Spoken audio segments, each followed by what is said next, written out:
be right back to move it.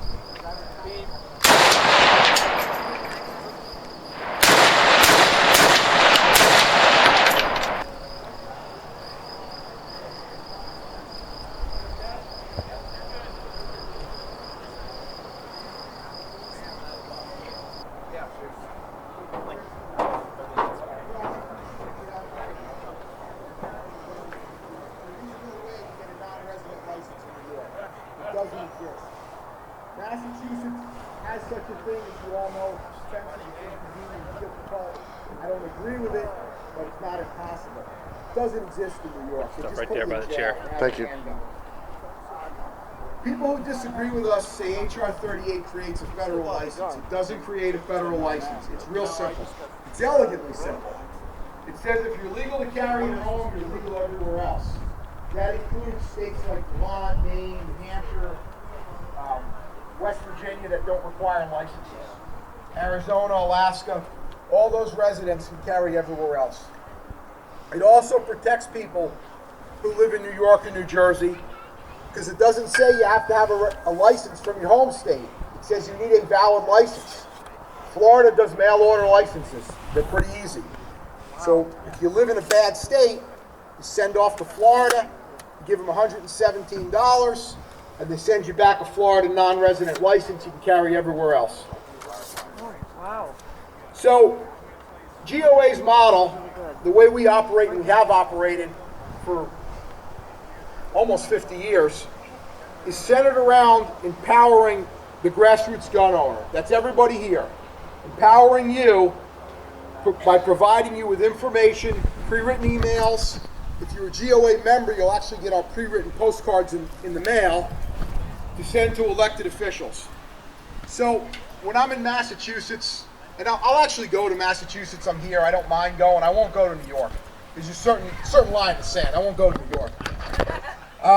But when I talk to people in states that are considered nominally to horribly anti-gun, I hear that it's a waste of time to contact your federal legislators because they always vote wrong. Yes, they do, but no, it's not a waste of time. Let me tell you why. Most of the federal representatives from Massachusetts can be counted on to vote wrong. So why do we want you to send the call, to make the calls and send the emails and send the postcards? It's real simple. Here's how it works. The current makeup of the U.S. Congress includes a lot of members who are newly elected freshmen and come from purple states and purple districts. One of them is right near our office in Northern Virginia, in Barbara Comstock's old district. That's a very purple district. It flipped from Republican to Democrat. It'll probably flip back, if not next year, in 2022. And when we put the pressure on them, we also need to put the pressure on the people in the anti-gun safe districts, because when the people in the purple districts go to their leaders and say, look, I'm getting hammered, I can't vote for this, the people in the anti-gun districts are also getting hammered, and they know it's true. They don't just think their members are saying so. And that's why we ask people, even in the most anti-gun districts, to send the emails, send the pre-written postcards, let them know, because they'll go back to their leadership and say, yeah, you're right, everybody's getting it, we're hearing from these people. Harry Reid called us worse than bad, because we hammer Capitol Hill with postcards. It does work. They'll go to their party leadership, they'll tell them, yeah, the bad ones, you know, the Lori Trahans, the Elizabeth Warrens, they're never going to vote with us. But when they get hammered, they know when the people from the purple districts are telling them they're getting hammered, it's true. They need to understand that, and that's why we ask you to take the action. You can sign up for our email alerts for free. I have some membership flyers and stickers on the table. We'd love you to join, but we'll give you the emails for free because we mostly want you to take action. We want to empower the grassroots. We also have a litigation arm, Gun Owners Foundation. We're in 3 lawsuits in the federal courts. We filed a brief with the U.S. Supreme Court in New York State Rifle and Pistol Association versus New York City. So you probably heard about this. It's been in the news quite a bit. The city has a law that prohibits even unlicensed transport of a legally owned handgun out of the city. So you live in the city, you pay hundreds and hundreds of dollars to get your permission slip. You go buy your one handgun with your low capacity magazines, and they won't let you take it out of the city to go target practice in New Jersey or Connecticut or upstate New York. Let that sink in for a minute. New York City is not happy to unconstitutionally control guns in their own city. They want to control people's behavior outside the city of New York. And that's why we filed a brief. We hired a law firm to write it. I don't write these briefs. We have lawyers who do this. And we point out all of this. The late breaking news on this issue is the New York City Police Department has made some changes. Changes aren't law, they're rules. So they could change the rules back if the lawsuit goes away. But they made some changes to allow unloaded transport. And they made the changes because they want to stop the lawsuit. They believe the lawsuit will be successful. We hope it'll be successful. We hope the Supreme Court will see things our way. It's the first case they've taken since McDonald, and that was back in 2010. That was the second one. We were also the lead plaintiff in a federal lawsuit to overturn the illegal bump stock ban. That's an important one also. Here are the issues, and they're really very simple. ATF, by administrative action, has banned a firearms part made of metal and plastic without any enabling legislation by Congress. The U.S. Congress didn't make a move, didn't do a thing, and ATF said, reversed the prior position and said you can't have these. If this is allowed to stand, the repercussions are endless. Can I ask a question? Yes, ma'am. What does ATF stand for? Tell the people. The Bureau of Alcohol, Tobacco, and Firearms. Thank you. You're welcome. I thought everybody would have known that. I'm sorry. A future president could ban handguns, magazines, semi-automatic shotguns. The list is endless. It's only limited by their imagination. It's not about the bump stocks, ladies and gentlemen. It's about bureaucrats making up laws that they don't have the authority to make. We filed a lawsuit in the Western District of Michigan. The lawyer said that's the place to file it. Like I said, I don't get involved in that. That's in court now. We'll see how it goes. We tried to get an injunction. That was denied. The other case that we're involved in, the third case, was a big disappointment. Kansas passed a law that said if firearms are made, sold, and never leave the state of Kansas, they're not subject to federal regulation.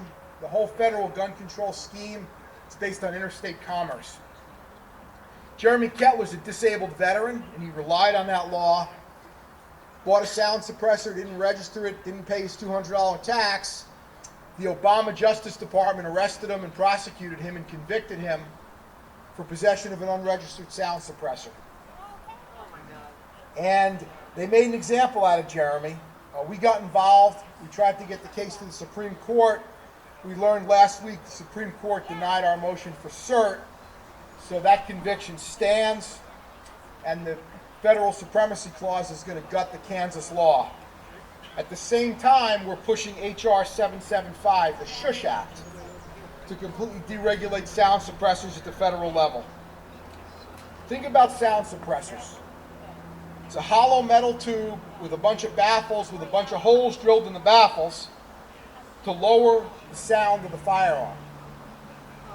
They treat that like a machine gun, make someone pay a $200 tax to buy it and register it. Anti-gun Europe does the opposite. They say it's discourteous to shoot without a sound suppressor. They regulate the guns, but not the sound suppressor. In America, we have a Second Amendment, and they make you pay $200 to buy a muffler for your gun. Congress needs to hear from you on this issue. There's some alerts on our website, gunowners.org, on how to contact them. In case you're wondering, yes, we're on record as opposed to the entire National Firearms Act. Taxes, registrations, rules on machine guns, short-barreled shotguns, short-barreled rifles. We feel the entire NFA is an infringement. It needs to be repealed. We're starting with sound suppressors. If you go to gunowners.org and you scroll past the welcome screen, you can click on national alerts. You can take action on the national issues. If you sign up for our free emails, you put in a Massachusetts zip code, you'll get any alert we send into Massachusetts. If you have a second home somewhere, you want to get alerts for a second state, just use a second email and use that zip code. We hope you like what we do. I have some membership flyers. You can sign up on the website. We'd love to have your support. We're pretty active, and as I said, we're active in states where we have people giving us information. If you want us to do stuff in Mass, then tell us what's going on, and we'll get the emails out to our list in Massachusetts. Again, I want to thank everyone for coming. I really want to thank Dave. I appreciate the invitation. I appreciate the effort that went into putting this together. Thank you very much. Thank you.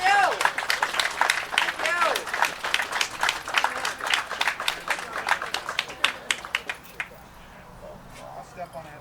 Excellent. One more for good measure. All right.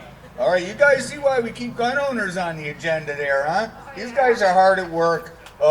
Please get involved. There's a couple of groups here, that are national level, and that's my open conspiracy, all right? I like to bring in the big guns, pun intended, to get the people out here, all right? You know, we had Sheriff Joe Arpaio, we've had Jan Morgan. You remember the gun running that took place there over the border in Mexico? All right, we had the individuals that exposed that. You know, we have the people that are making it happen up here. We get those big shots on the agenda because we want people to come out. And to round off my little agenda, I get folks like Jared Yanis from Massachusetts, Chris Pinto from Massachusetts, Kirk Watley from Massachusetts. The idea is to shake their hand and make sure that your name and email winds up on their list too. All right, because when we go home, this is one day, one celebration is all it is today. And we recharge our batteries, we network, and then it's 364 days of work. It's 364 more days of constant vigilance. The relationship between the people, we the people, and government is not now or never has it been one based on trust. It was one based on eternal constant vigilance. They are not to be trusted. They're like 5-year-olds with a bag of broken glass. They cannot be trusted. You've got to watch them always.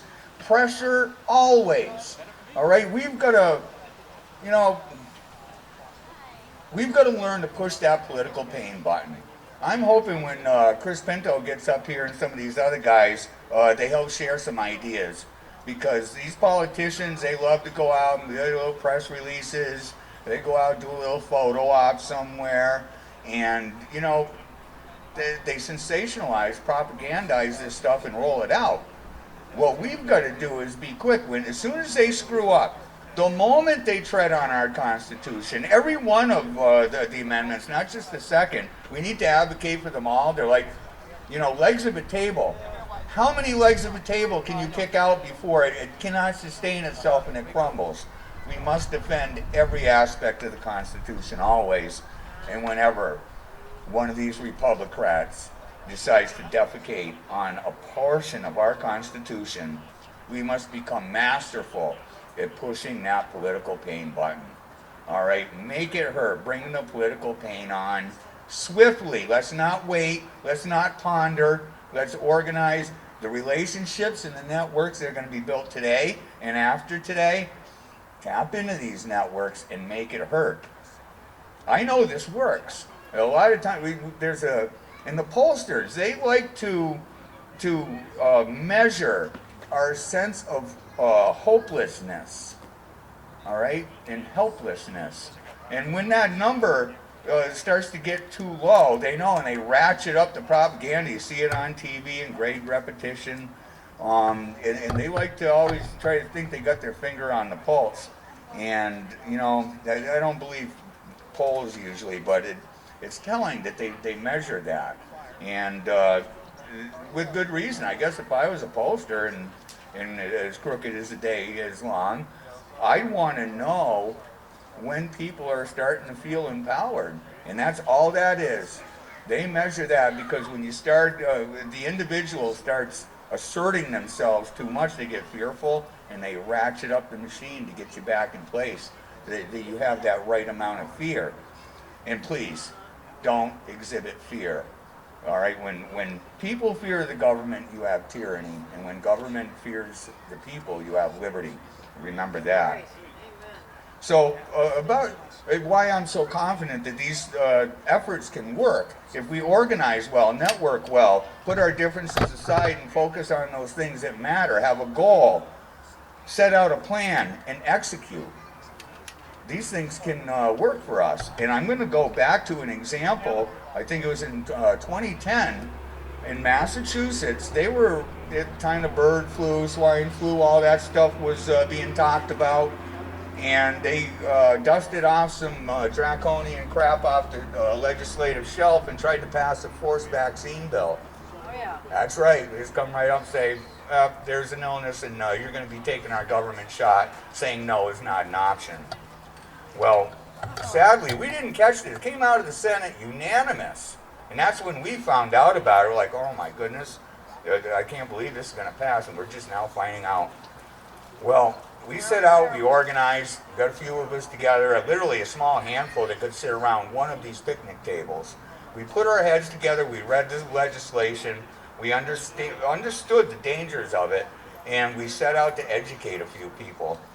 And most folks could understand where this was a little heavy-handed, but we weren't quite able to find those where, we lit a fire under their butt and they just said, ooh, this ain't gonna work, what do I do? And we considered how, strategically, from an organizational standpoint, how do we make this happen? And we realized some of the most fiercest protectors of our rights and our families were not all the big tough guys and, their big tough attitudes and their guns and their this and their that. It was the mama bears. Those of you that know me know I got a great, great respect for the mama bears out there. So what that little small handful of us did is we went out and told the mama bears that the government dingo is about to eat your baby. Yeah. And you want to talk about an uproar. Once these moms realized, you see, when usually the moms are the ones carrying their little ones, their toddlers, their infants in for vaccines and things like that. And we started exposing what was going on and was about to come down. They realized that we were facing something that was a direct threat to our loved ones on an individual basis, but as they became to educate themselves and understand the legislation, realized that it was completely Orwellian, and they came alive. It was the mama bears that helped fix that. And what we did is for about 7 or 8 weeks straight, people carpooled. They say, hey, I'm leaving from Greenfield and I'm heading to the State House. Anyone need a ride? And organically, you see, we don't, we Americans are pretty, we've got a lot of ingenuity. We know how to make it happen. Organically. We didn't need a government official to tell them what to do. They just organized naturally. And for almost 8 weeks straight, almost every day out of the week, we had people in that State House. My own state rep, he got a hold of me one day. He goes, Dave, I don't know what the F you did, but those people are afraid to go to the soda machine.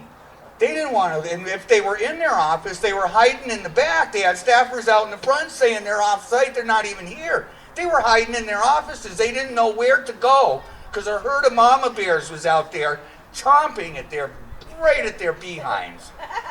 Finally, Right. these legislators knew that they were onto something now, and nothing builds a crowd like a crowd. So what started as a posse of angry moms turned into a whole lot of people, men, women, people bringing their whole families to that State House. And one of the most miraculous things that we saw, and I'm going to share this with you because it's important, is there's a lot of people that are nervous or, just don't want to go for whatever reason. I don't know why they're afraid to walk the halls of the State House, but they were. And as they carpooled, a little of that fear went away. They had someone to go with. And over and over and over again, I would talk to individuals who would tell me first time I ever done that. And that was cool. I'm going to do this. I'm going to do this all the time. This is empowering. This is inspiring. They felt like they had an effect, and they did. So if you've got apprehension about going to your own state house and holding your own legislators' feet right to the fire, please get over yourself. That is exactly where we need to be right now. But the moral of the story is the mama bears. All right, and this agenda, like most of them, I got mama bears on it, and you're about to hear from one. My friend Lynne Roberts, I've known Lynne for a long time. She is the state chapter president of the Second Amendment Sisters. All right, she does firearms training and goes out with the ladies that are shooting all the time. In fact, I had to pull her away from one today to be out here with us. But what I like about Lynne is she don't sit up there to very passive little monotone voice. She yells at you and wags her finger at you if you ain't done enough. So that's the type of attitude we need. We're going to be high energy throughout this event every year. And as we leave those under 364 days, I'm hoping that you all hear Lynne's words today echoing in your head. She's going to come up, say a few words, motivate you, and one of my dearest, favorite mama bears in the whole world, Miss Lynne Roberts. Man.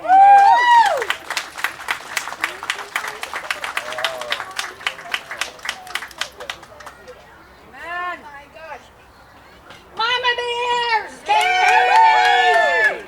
Daddy bears, are you out there? Okay, thank you, Dave. Dave really it energizes me. I just love being here. This is my second or third time being here. This Flag Day event is held on the third Saturday of June every year. I run the Massachusetts chapter of Second Amendment Excuse me, I'm so excited. Second Amendment Sisters, and on the third Saturday of every month, we have a lady shooting practice down at the Braintree Rifle and Pistol Club every month except July and August. Oh, yeah. And I tell them, you have to do it every third Saturday every month. And I got to get down there today, so I'm not going to talk that long. Just want to tell you briefly that Maura Healey, just with the stroke of a pen, changed regulations on the AK-15s in this state, didn't she? Without any action by the legislature or anybody else, right? Just her. Okay? Yep, we're all mad about that. But let me tell you, the Second Amendment Sisters got started way back in 1999, 2001. Anybody remember the Million More Marchers? Anybody? Okay. They're a group that came out against gun and said that we have to make our children safe. We got to get guns off the street. We got to make our children safe. Well, there were 5 ladies who lived in different states all across the country, and they said, what are they talking about? They gathered together a group of ladies online, and they went to Washington, D.C. in 2000 because there was this big Million More March rally. And there were just 5 ladies. They weren't even an organization yet. And when they showed up there, they had 4,000 women that showed up that day for the Second Amendment Sister Rally to oppose the Million More Marchers. And that was the beginning, yes, and that was the beginning of Second Amendment Sisters nationally. I got involved and said, hey, there's nothing going on in Massachusetts. Who can I get together with? They said, well, why don't you start your own organization in Massachusetts? I said, I don't even have a gun yet. I said, I'm looking for women to hang out with, and I can't find any in Massachusetts. Long story short, I said, okay, started the chapter out of the Braintree Rifle and Pistol Club because they knew that they needed the mama bears, the voice of the mothers, of the women, to get out there and start talking about these issues and not be fooled. It's not, these laws aren't to make your children safe. They love to pull on our heartstrings, and that's what they did back then. And we said, no, we're not taking this anymore. And So that was the beginning of Second Amendment Sisters Massachusetts, and we're still going strong. Every month we get together and we shoot. Anybody, any woman who can come. You don't have to have a license. You don't have to have your own equipment. You call me. You say I want to come down and start learning. You're in. So that's all I'm going to say about Second Amendment Sisters Massachusetts. Because I got to get down to Braintree because our shoot is today, and it starts at 2 o'clock. I hope I'm going to make it. You know, one other thing I wanted to talk about. I noticed here today there are a lot of people from the 3%ers here. There are a lot of you here. And why is that important to me? Because one of your early founders, I guess, Michael Vanderberg, Vanderboe. I'm sorry. Oh, I apologize. Vanderboe was very inspirational to me because my first rally was in, I think, 2014. And I heard about this man and he inspired me even though I didn't meet him that year. I watched his speech on video. And I was totally motivated by this man. And he had a speech, and one thing that he said was he had a question. And his question, I'm going to make this short, okay? The essential question is, and will always be, does the government serve us, or do we serve the government? You all know the history of Flag Day, June 14, 1777. The Continental Congress established the flag with the colors red, white, and blue as our national flag. And in 1916, I believe it was, Woodrow Wilson established Flag Day, June 14th. Okay? And the flag represents, the colors in the flag represent honor and virtue, perseverance, courage, freedom for all of us. The flag is for all of us. It's our whole nation. It's not just for certain groups, but it is for our whole nation and it deserves respect. And Mike Vanderbilt was saying, respect for our flag is being ridiculed, and this was back 2014, diminished, suppressed by interests of globalism, anti-Americanism, historical ignorance, and I'm sure you can come up with some other ideas. But in closing, he said to us, the flag represents something larger than us, even larger than America. It represents liberty for ourselves and our posterity. He said people are stomping on it, dragging it down. Yes, we have different ideas, we have different groups, but we both carry the flag. We wave the flag. But if through all of this, you, me, we, allow the American flag to be demeaned and discredited, then we are already halfway to being defeated. That's right. So when you hear all this crap, all this That's okay. It's all right. going on with the flag, and I don't want to fly it, and I don't want to pledge to it, and all this stuff. Mike died in August of 2016. And though I never met him, I will never forget the video I saw of him. He was passionate, as was his way, I guess, and he was pretty cantankerous. I guess some of you 3%ers, 3%ers? No. That's right. Okay? And again, we need to keep striving for the virtues and values emboldened in our national flag. We need to do what Dave was just saying. Call, email, contact. Don't throw up your hands and say, oh, you can't fight City Hall. Yes, you can. How many, blah, blah, blah, blah. I'm sorry. I have so much I want to say. Come on, Lynne. My family are liberals. Okay, I'm the only one in my family who is supporting the Constitution and the Second Amendment. When I speak out, they look at me like, oh, there she goes again.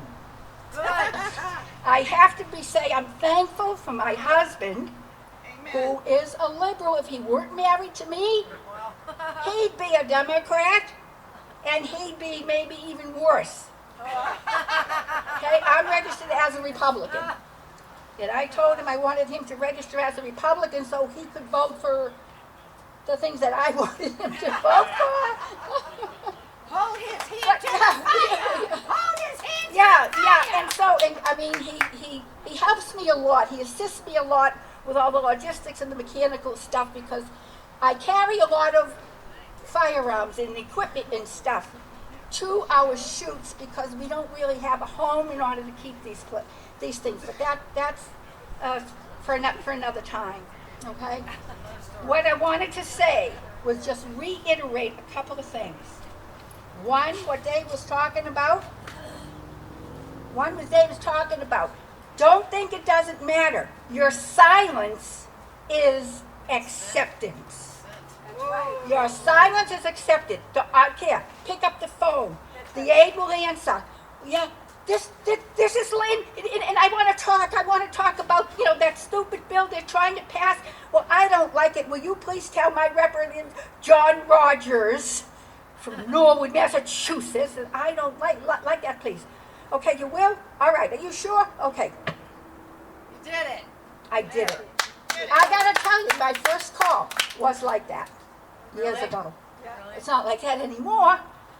But anyways, so, and there's something else I want to say, because I love our Constitution so much, and I didn't realize how beautiful and wonderful it was until it started bringing me back to my Christian religion.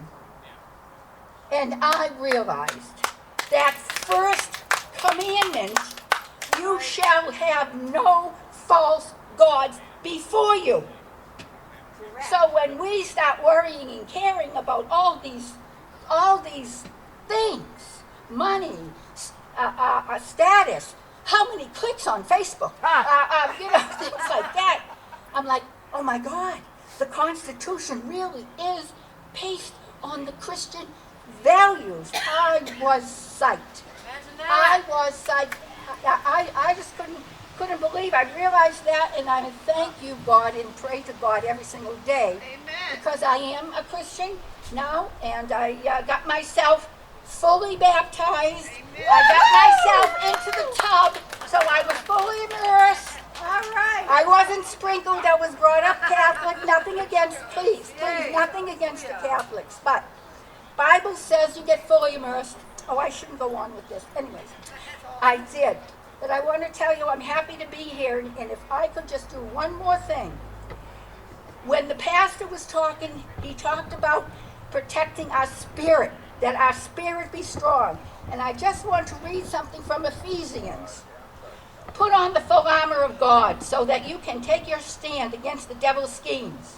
For our struggle is not against flesh and blood, but against the rulers, against the authorities, against the powers of this dark world, and against the spiritual forces of evil in the heavenly realms. Therefore, put on the full armor of God so that when the day of evil comes, and it's here, you may be able to stand your ground. And after you have done everything, stand. Thank you. God bless you all. God bless America. Thank you, Lynne.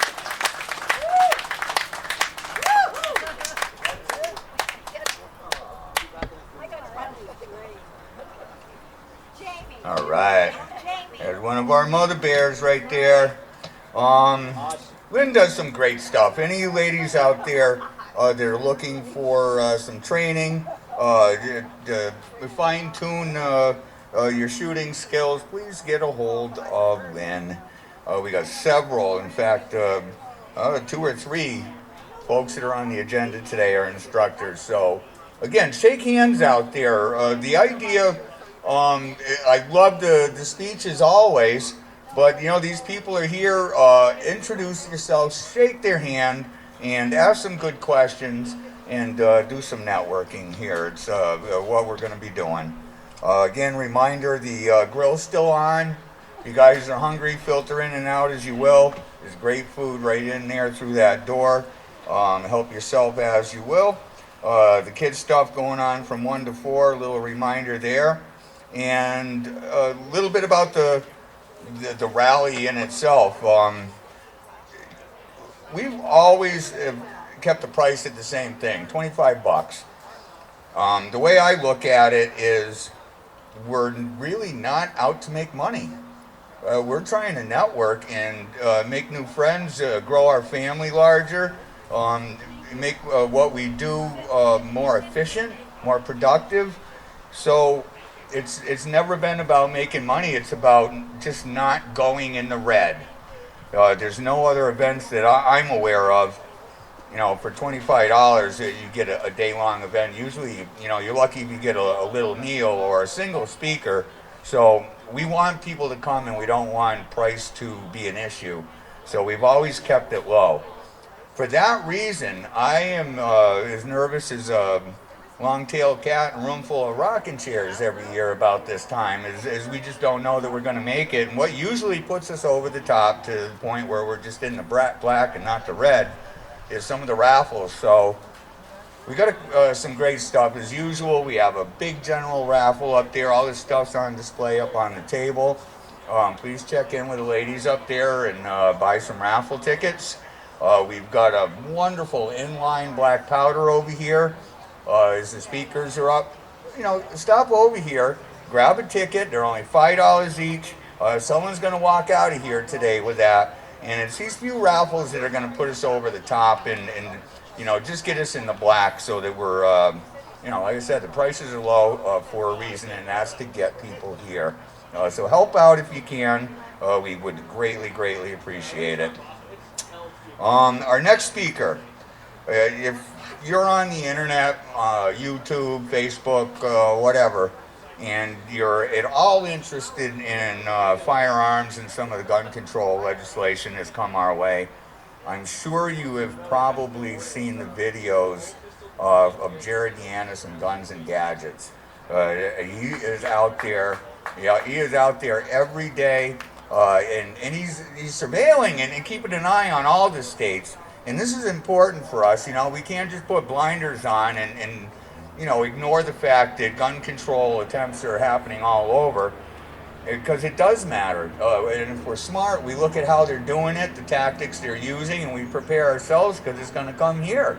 You see, both Massachusetts and California are kind of, well, little socialist cesspools, little petri dishes for some of the worst legislation in the whole damn world. Comes in through the east and west coast. And boy, if they can get it through and make it stick, you know, they throw enough crap against the wall and they hope one of them sticks, and it's usually Mass and California where this crap comes along. And, you know, that's just been the, you know, an observation. I don't think this is just an opinion. This is an observation. It's happening now. It was happening last year. It was happening a decade ago. So what Jared does is he goes out, and when these gun grabbers go on the move in another state, he puts the spotlight right on them, and he shares that information far and wide, because every time they can wedge their foot in the door and chalk up a win someplace, they're just going to turn right around. Let your progressive and the little commies in our state house are going to point over that and say, well, look what California did, or look what that state did. You know, we have got to understand, tear their tactics apart, understand what they're doing, and have the fight, ready to bring them the fight the moment we hear this stuff rear its ugly head in our own state. So this is the value of what Jared Yanis does. We're lucky to have him right here in the Commonwealth, but he's covering all the states. So it behooves us to pay attention. Those tactics are coming our way. Let's understand and pay attention to the work that this guy is doing. You know, it's a very selfless thing that he does. There's a lot of effort that goes into that. You know, my wife and I, we do a little show once a week ourselves. And although the show is only an hour or two long, I can guarantee you There's a lot more that goes on in the background. Jared's out there every day. Believe me, I feel for this brother. I know he's working, and he's working for you and me. So, without further ado, I'd like to bring to the microphone our next speaker, which is Mr. Jared Yanis from Guns and Gadgets, one of the hardest working Second Amendment advocates I know.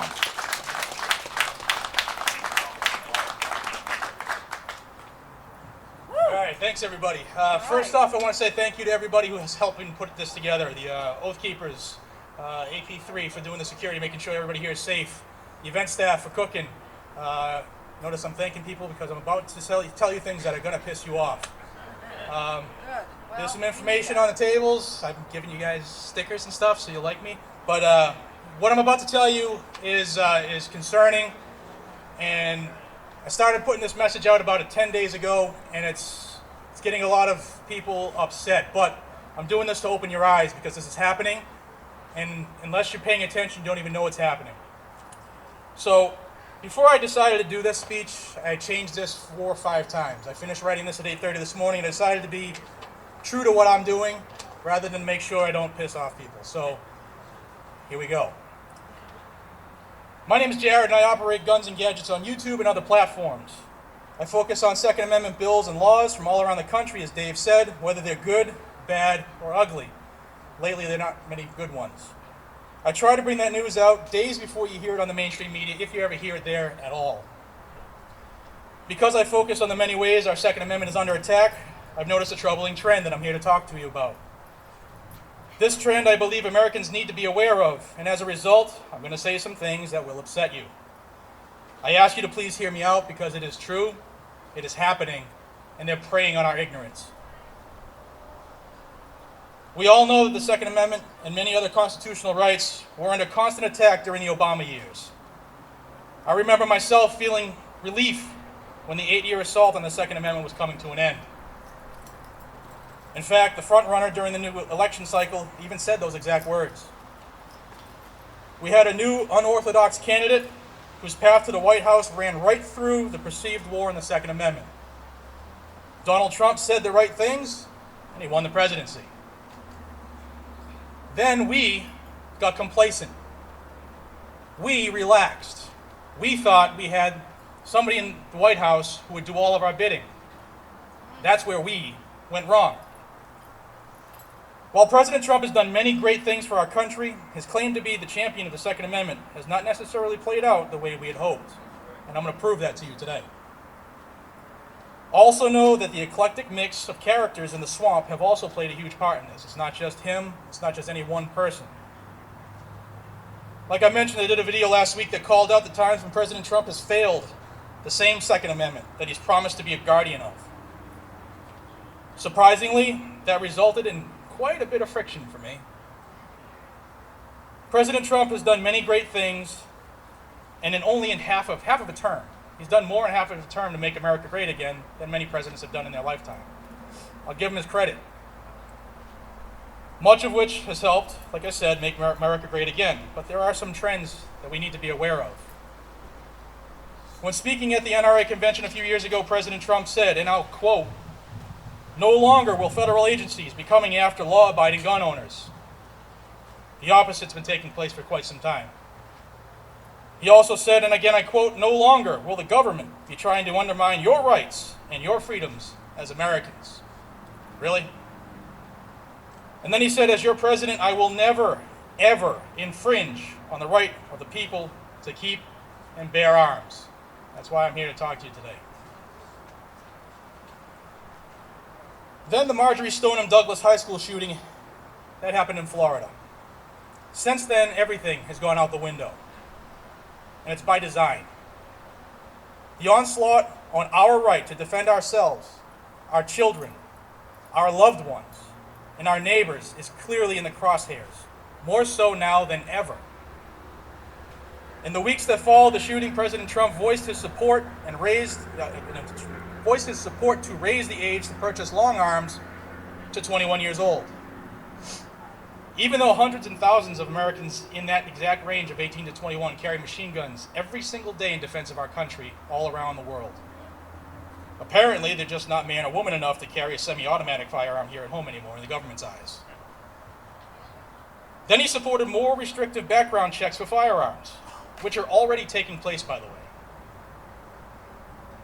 And by the way, raising the age to purchase long arms and these background checks, they don't apply to the criminals.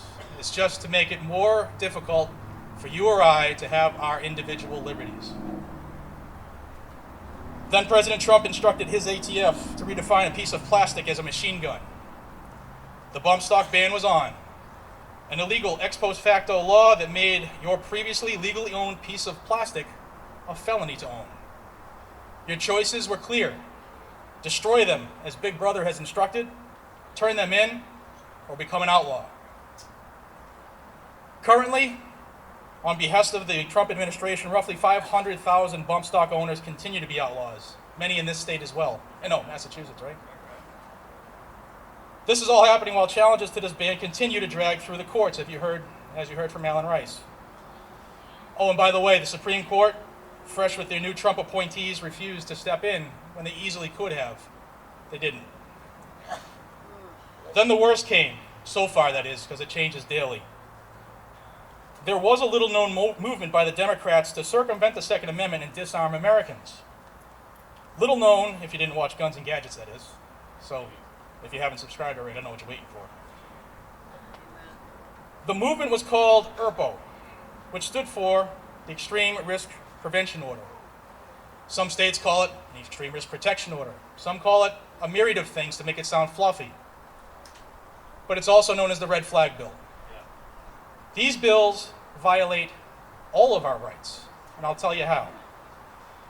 There are currently 15 states right now that have passed these laws that have the only intended goals to circumvent the Second Amendment and confiscate guns from people who are then considered guilty until proven innocent. It is an outright attack on law-abiding gun owners around the country. These ERPOs, or red flags, they do absolutely nothing to target criminals. Zero. They do zero to target illegally owned firearms. They do nothing to help the mental health issue, nor do they have to do anything with saving lives, even though that's how they're being sold. What red flag bills do, however, is to violate a person's First Amendment right to free speech. A simple comment on a social media post can be used against you to have all of your rights stripped from you, to have your guns taken from you for life. All someone needs to do is to say they have a fear of what that gun owner might do, and they'll go get an ERPO from a judge, a quote-unquote judge. They also violate your Second Amendment right to keep and bear arms, obviously, because your firearms are seized without cause. And in this country, it's called due process. Your Fourth Amendment right to protection under unreasonable searches and seizures goes out the window as they come and take your firearms on a whim, often under the cover of night. Your Fifth Amendment prohibits the government from taking property without compensation. Now, one person's been given a nickel for the hundreds of thousands that they confiscated and destroyed. Our Sixth Amendment right to speedy and public trials is lost as you're not even made aware of the ERPO claim until the police show up and knock on your door to take your firearms. You're also not afforded your Sixth Amendment right to an impartial jury as the complaint goes straight to a quote-unquote judge and the order is issued without a jury. The Sixth Amendment also guarantees your right to confront your accuser and to have states keep your right to accuser and your assistance to counsel, which is an attorney. Often you don't get to know who filed the claim. In fact, some states have in the law itself that they are to be remained confidential. Yeah, that'll never be abused, right? Right, sure. Many states won't even offer you the right of a court-appointed attorney. Massachusetts. Yes, indeed. Now, before I continue, raise your hand if you're familiar with all that stuff I just said. Pretty much. About half, which means half of us had no clue. But wait, there's more. There's more. The Eighth Amendment affords the right to be free from cruel and unusual punishments, being jailed and having your firearms taken away, not because you've been convicted of a crime, but simply because you own them lawfully and some snowflake's feelings were hurt, sounds cruel and unusual to me. Yeah. The 14th Amendment states, no state shall make or enforce any law which shall abridge the privileges or immunities of citizens of the United States. Nor shall any person be denied of life, liberty, or property without due process of law. The extreme risk protection orders violate every facet of due process, and they are the most unconstitutional bill or law I have ever seen.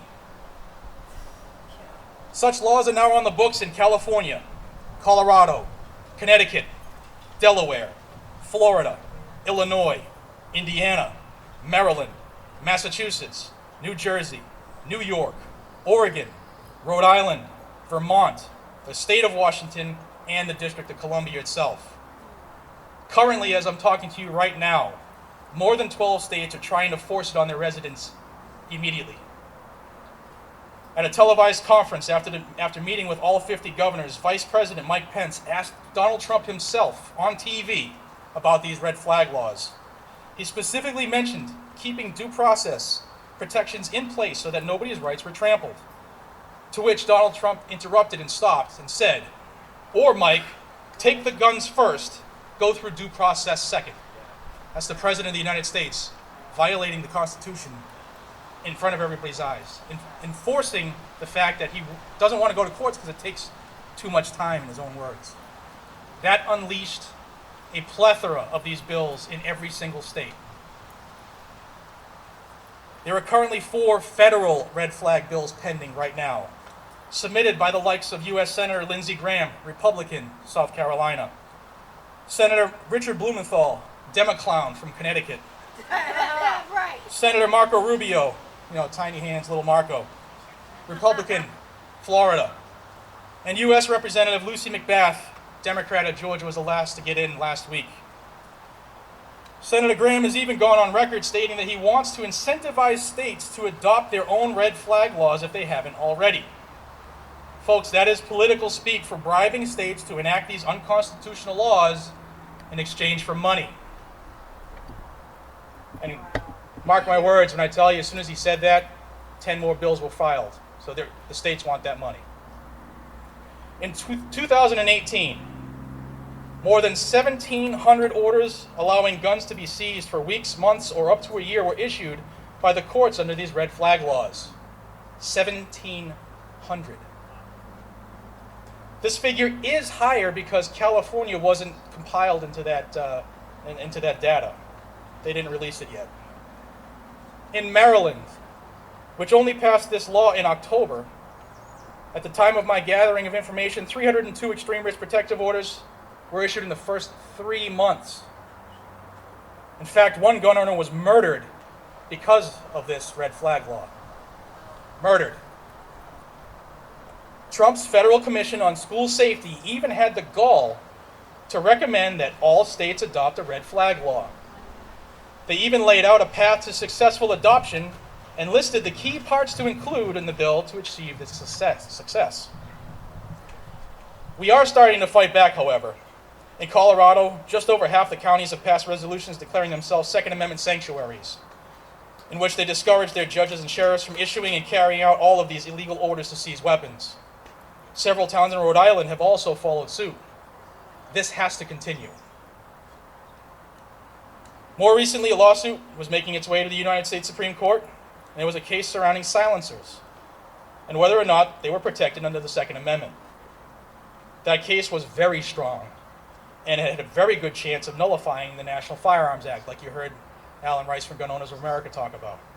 However, a shooting took place with a silencer, shocking, I know, and the Supreme Court refused to hear the case. It wasn't just this shooting that was perfectly timed. It was the fact that Donald Trump himself stated, "I don't like those silencers," when he was about to board Marine One going overseas. He also had his United States Department of Justice ask the Supreme Court to stay out of the Kettler case and keep those convictions as is. Why? I'll tell you why. It's part of the narrative. And that's exactly what happened. All of this has happened while Donald Trump was chatting with Piers Morgan in England, talking about how he could eliminate NFA-regulated suppressors and silencers, which, incidentally, if you don't know, They're already highly registered and subject to intense government background checks, not to mention the $200 tax cash grab the government has to get out of you. Next, Attorney General William Barr. Yeah, the same William Barr who stated he favored red flag laws during his Senate confirmation hearings a few months ago. And if you notice, that made Dianne Feinstein light up like a giddy little girl. He announced the creation of a work group last week to consider, among other things, the adoption of the Extreme Rest Protection Order by the individual states.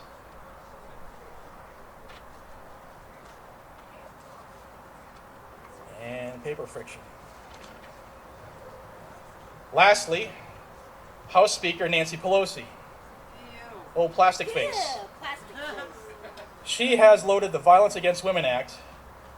It's a reauthorization that happens every few years. She has loaded it with reams of gun control, okay? And Republicans are about to sign off on it.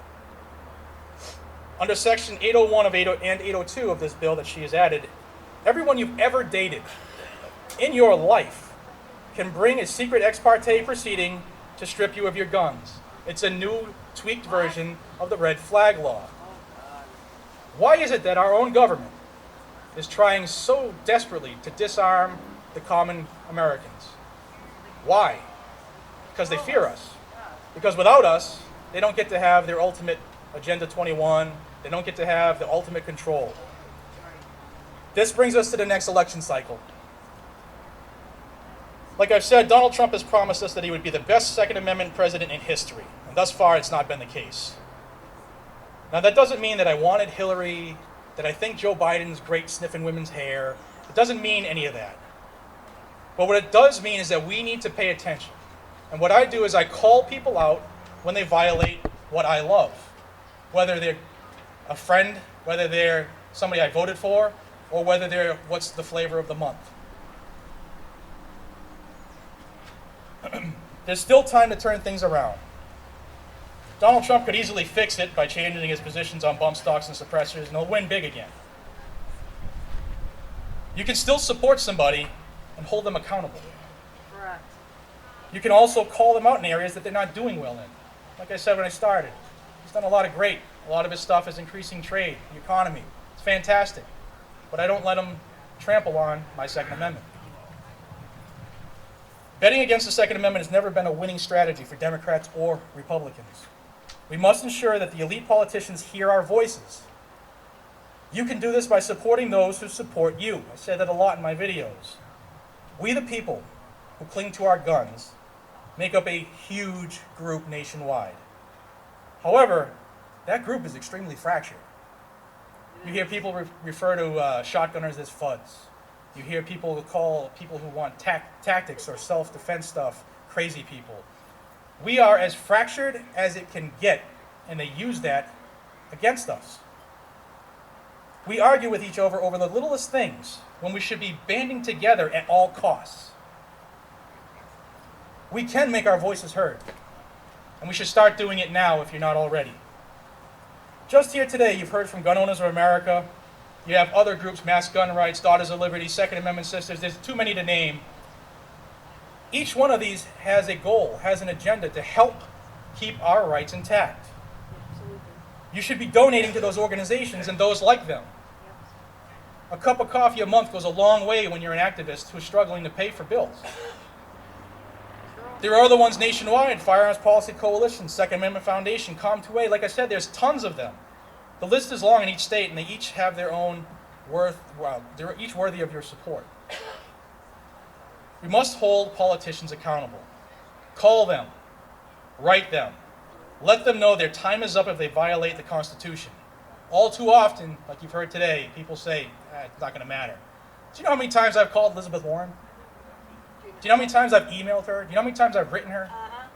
I don't care that she doesn't like it, but she's going to know that I don't stand for it. You know how many times Maura Healey has avoided me? We're on a first-name basis. She doesn't like me, but I don't like her, and I let her know it the right way. The key to getting to politicians is you have to be respectful, even though you might want to wring their neck. The second you show that you're one of those wackos, you're done. But if you show that you're a respectable person, you can carry on a conversation, you can enunciate, you can use punctuation, that you can actually express something to them, they will listen. They might not side with you, but they will listen. They also have to catalog phone calls, emails, visits. So if we have 100,000 people show up in favor of a Second Amendment bill, it's cataloged. It makes it a little more different for them to say, I'm just going to vote with my friends on this one, because I didn't hear from anybody on the Second Amendment. Stay up to date with what is going on in other states regarding these infringements, and take action to fight these tyrants. Like Dave just said, what happens in California does happen in Massachusetts. What happens in Massachusetts, what happened in July of 2016, when Maura Healey changed everything with a signature, that exact wording that happened here is now in California. It is also in 2 other states. All right, they play games with each other. I'm going to throw this out, and if it sticks, you can use it. That's all they do. Their game is transparent. We, the people, are in charge, and we do not consent to these illegal actions. But by not being vocal, silence is consent. They cannot continue to ignore their oath to protect and uphold the U.S. Constitution any longer. Subscribe to Guns and Gadgets, which is your source for Second Amendment news, shameless plug. I try to get everything out as fast as possible. And sometimes the message needs to be heard, but it's not something that people want to hear like today. It took a lot for me to come out and decide I wanted to talk about the bad things Donald Trump is doing, because nobody wants to hear that, okay? Because they think that automatically I love Hillary. I think she's horrible. We all know that. I voted for Donald Trump. I probably will again, but what he's doing has to stop. This has just started to begin, and the landslide is taking off. The next target is silencers. If you don't think he'll ban them, ask your friends who have a bump stock. Thank you again for having me. Thank you for your support. And as this patriot always says, be safe, stay vigilant, carry a weapon. Take care, everybody.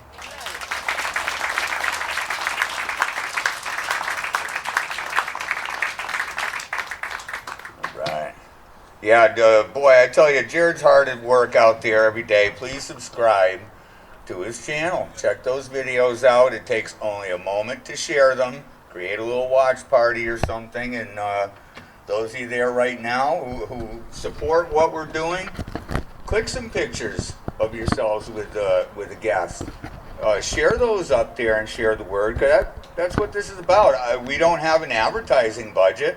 All right, you're all part of the team here, believe it or not. This is your event, so take some pictures, write about this, post about this, share it out there. Make sure folks know this is going on. Those that are out there reading it today, make sure they know what they're missing so they don't miss it next year. Some more thank yous.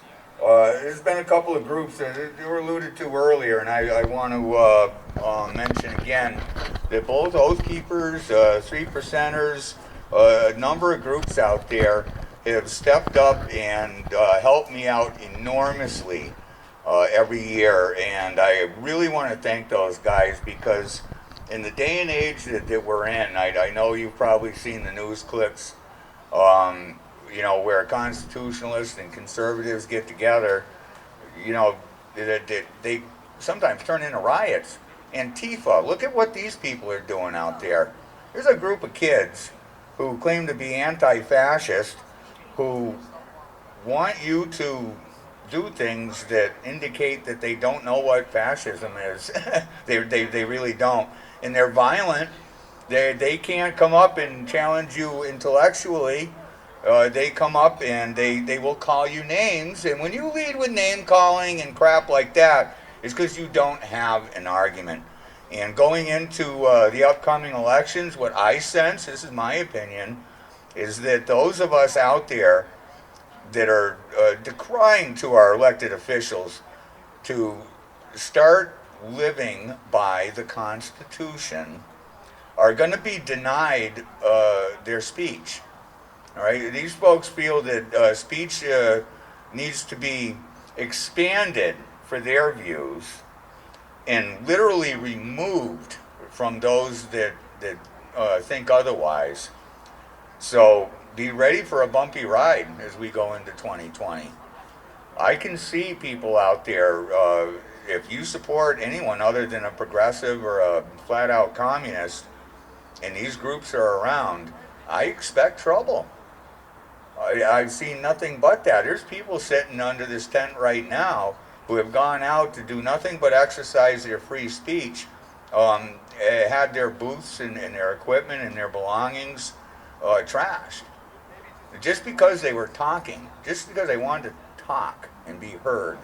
So there's groups out there that are going to make this upcoming election a very contentious one on the streets. So be safe out there, but don't be silent. But yeah, the 3%ers and Oath Keepers come together and they do a slam banging job every year. It's why we've got a fully stocked and ready first aid booth up here. Never been used. I don't think there's been so much as a skinned knee, but preparation is always key.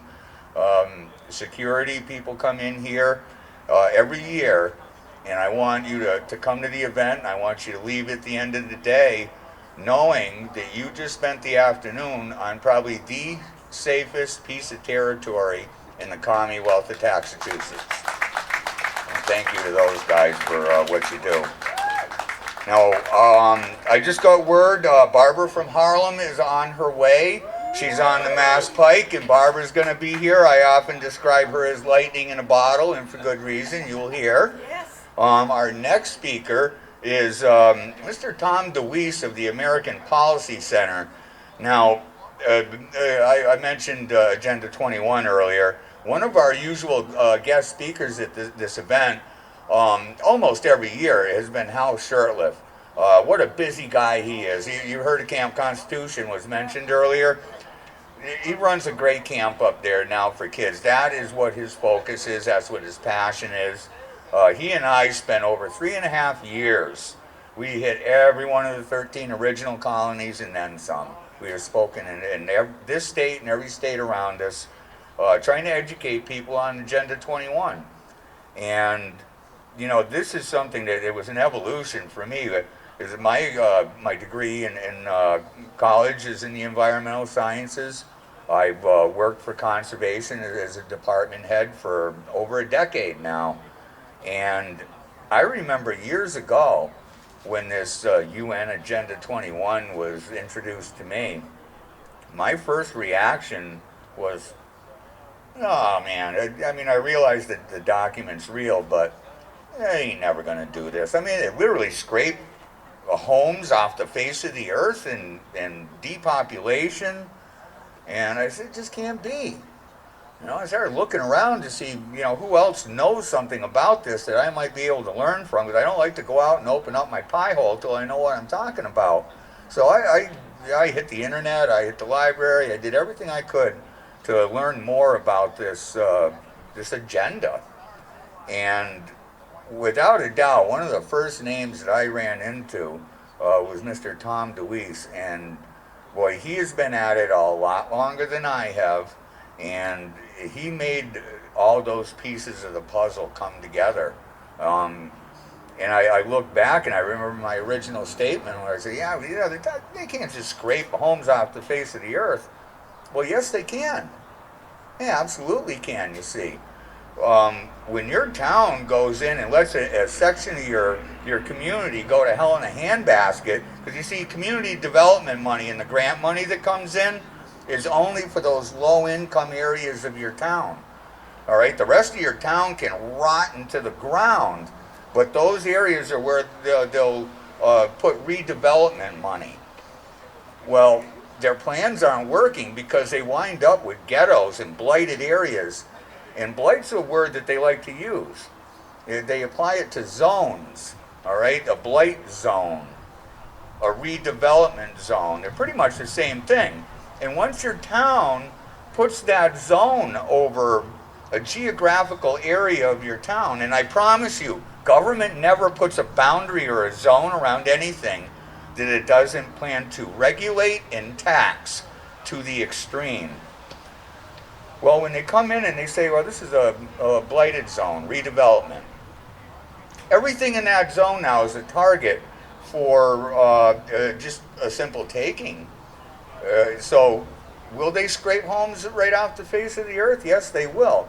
Because a form of redevelopment is residential to open space. Okay, that's redevelopment, you see. So as they let and I mean that word, allow sections of your town to degrade to that point where they can now say, hey, we got drug activity, we got a lot of vacant houses, we're going to put a blight zone, redevelopment here, we're going to focus redevelopment money. I promise you, any redevelopment dollars that you get are going to be funneled through your regional planning commission. What we have here in Massachusetts, we are way along on this path. The Agenda 21 bomb went off in California, the Santa Cruz area, way back in the early 90s. And soon after, it landed here. And we are seeing the ramifications of it right now.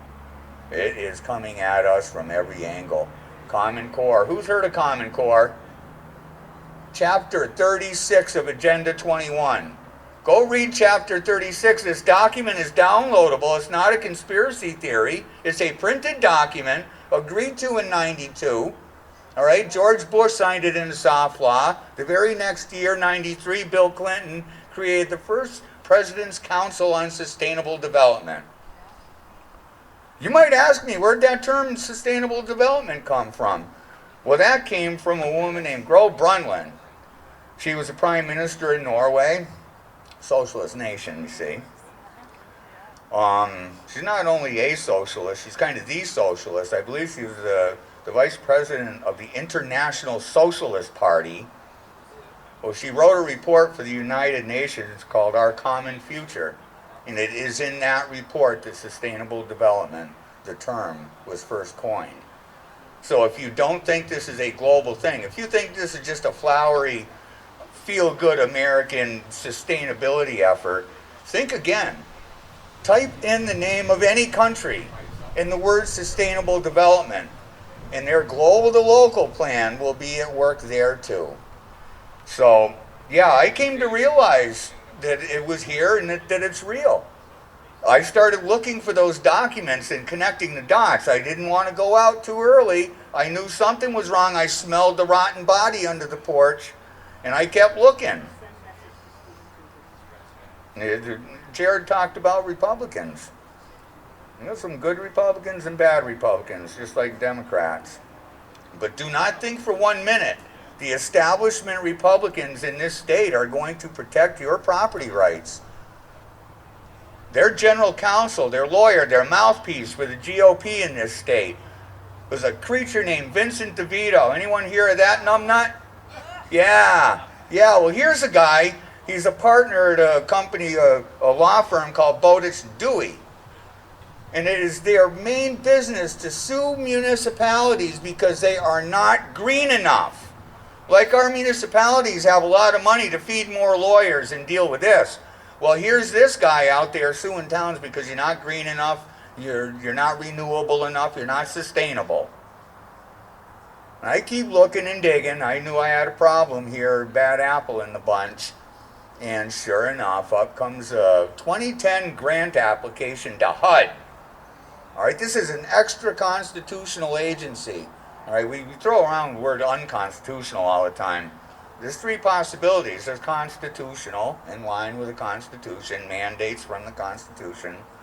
There's unconstitutional, those things that the Constitution forbids, and those things that are extra constitutional.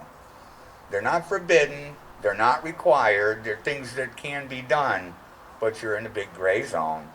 And all these bureaucrats, I talk about, bureaucrats is a word we use a lot. These are boards, committees, agencies, departments, nonprofits that are not government. They're governmental, they're government-like. They're given the powers of government, all right? But, you know, HUD is one of those. HUD is not essential. The Department of Education is not essential. As people pointed out, before the Department of Education, 8th graders knew more than our college graduates did. So no, we don't need a Department of Education. It's not a constitutional mandate. Well, what they've done here in Massachusetts, and you know, don't believe me. You know, treat my words with skepticism, please, so you'll go out and do your own research. Is later in the 90s, all these progressive mouthpieces, part of their regional planning commission network, started talking about how corrupt and expensive county government was. See, county government's actually a constitutional layer of government, all right?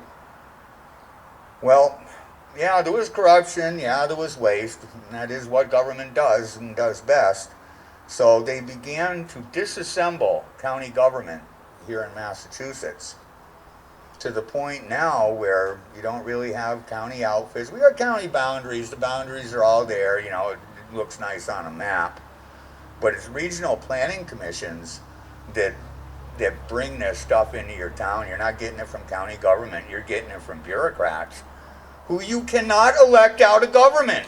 There's not one director of a regional planning commission in your area, in every town in this state is covered by one, that you will elect out. All right? They are special interest nonprofits, given the powers of government. So as they come out with these utopian master plans, this sustainability and greenness, I'm sure you're seeing it show up. It's showing up in the form of bike lanes in the centers of your town where traffic is already congested.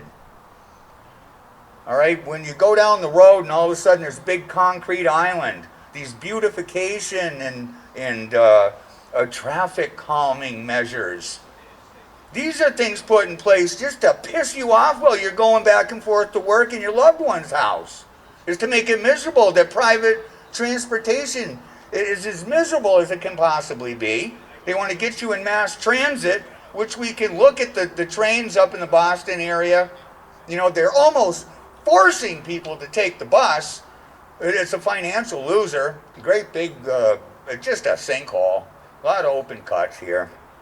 So yeah, we now have our county sheriffs under the behest of the governor. It's not the way it's supposed to be, you see. The county sheriff is supposed to be the highest law enforcement officer in your county. All right, when federal thugs come in, when Homeland Security and any of these guys come in and start shaking down a citizen in your county, our sheriff should be able to go right up there and say, whoa, hold it right there.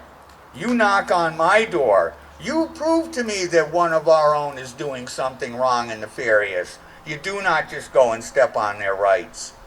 And if they do not comply, the proper action for our county sheriff is to deputize people like you and put them in one of their own damn cages until they get it.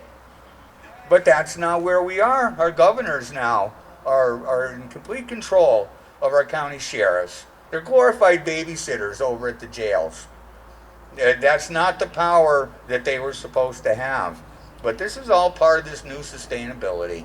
We've gotten rid of county governments, and now they don't fend for themselves. They're under the governor. All right? Your regional planning commissions, they dominate your master plans in your town. And doesn't that give you the creeps? Master plan? I mean, doesn't that kind of got that Hitler stench to it? Yeah. These brainiacs, these snot-nosed kids fresh out of college that think they know how best to run your damn life in a sustainable green way. Well, I was able to connect all the dots. I could take a document that started from the international community passed in '92, and I tracked it into my town. And I promise you, as sure as I am standing here today, you can do the same in your town. It's time we started saying no.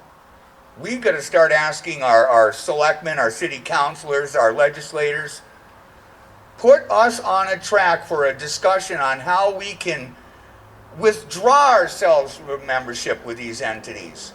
Because I promise you that these regional guys in government is the best way to take $1 and turn it into 30 cents.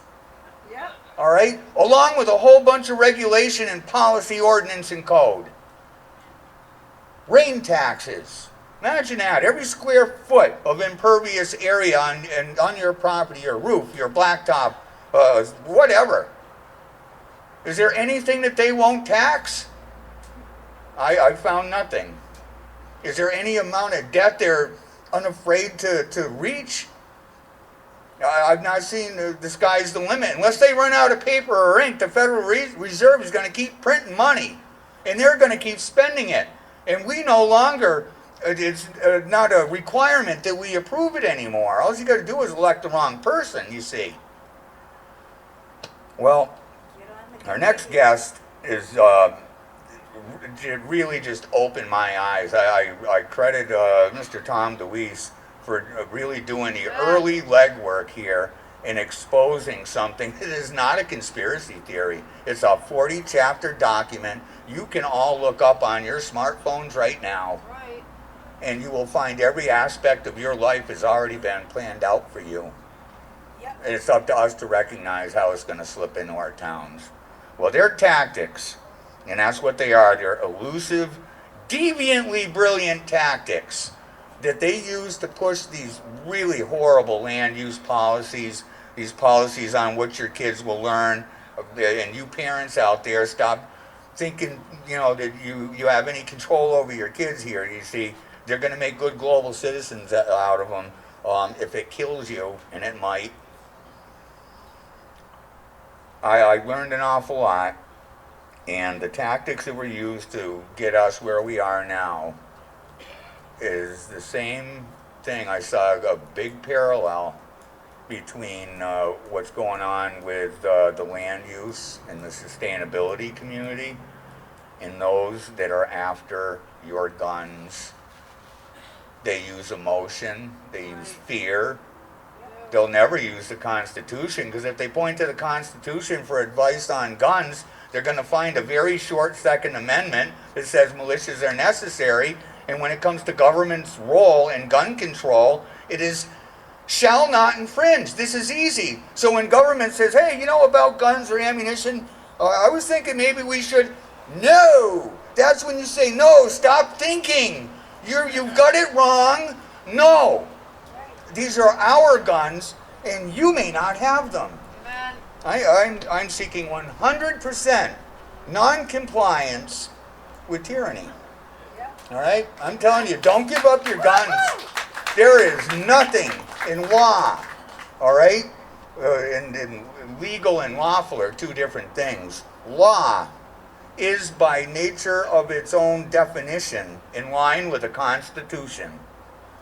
All right? So when I say you don't need a friggin' FID, all right, it's lawful for you to defend yourself, I mean it. The Constitution says not only that you can, but you should. That your resistance to tyranny isn't an optional, it's a mandate on you if you call yourself an American.